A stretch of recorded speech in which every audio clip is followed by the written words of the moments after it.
La France est une nation avec un N majuscule, un pays qui fait partie des grands de ce monde, avec son histoire forte, sa puissance militaire, son accès à la santé, à la connaissance. Un pays qui fait donc rêver, mais voilà, la réalité, elle, est tout autre. Derrière les discours rassurants et les promesses politiques, se cache une réalité bien plus inquiétante, celle d'un pays qui perd lentement, mais sûrement sa puissance, son influence, son pouvoir. À l'issue de la Seconde Guerre mondiale, la France, pleine de bonne volonté, décide de prendre les choses en main. Ils mettent notamment en place le système des retraites, comme nous l'avons vu dans une précédente vidéo, afin de dynamiser l'économie et notamment un secteur qui propulsera la France sur le devant de la scène. Je veux bien évidemment parler du secteur industriel.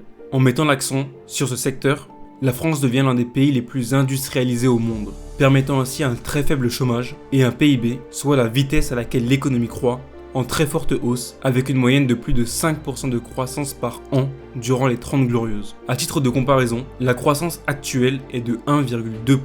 La France compte à cette période de grands fleurons industriels, comme Renault, Alstom, SNCF, Areva. Le secteur était tel qu'il exportait bien plus qu'il n'importait. On parle même d'une balance commerciale excédentaire. Suite à cette forte période de croissance, une situation tragique va impacter la France et changer à jamais le cours de notre histoire. Je parle ici d'une récession. L'économie mondiale entre dans une récession, rebattant les cartes du jeu.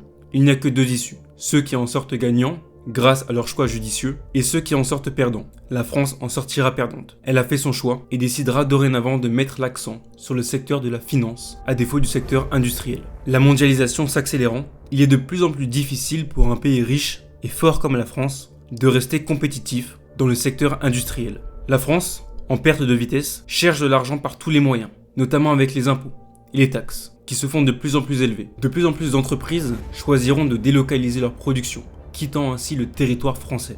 La situation est de moins en moins tenable pour les entreprises françaises, avec un gouvernement qui leur met de plus en plus la pression, avec l'augmentation de la compétitivité sur la scène internationale et une politique interne si stricte, la France creuse sa tombe. Entre 1980 et 2020, ce sont près de 40 000 usines qui ont fermé, augmentant ainsi le chômage et réduisant la croissance économique. Après des dizaines d'années à se relâcher, en comptant sur les autres comme l'OTAN ou encore l'UE, la France s'est considérablement affaiblie, se retrouvant dépendante de puissances extérieures comme la Chine, pour tout ce qui est lié à la consommation en règle générale, les composants électriques, mais aussi dépendante à la Russie pour le pétrole ou le gaz, ou bien même les États-Unis pour l'aide militaire et les satellites par exemple. La France prend du retard et se retrouve dans des situations très délicates, comme lors de la pandémie, avec une pénurie de masques, de lits et d'appareils médicaux.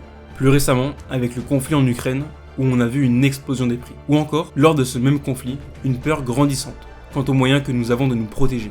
Le monde évolue, et nous avec. Certains pays, autrefois peu attirants, sont aujourd'hui des destinations rêvées. Et à l'inverse, certains pays de rêve sont des destinations de moins en moins prisées.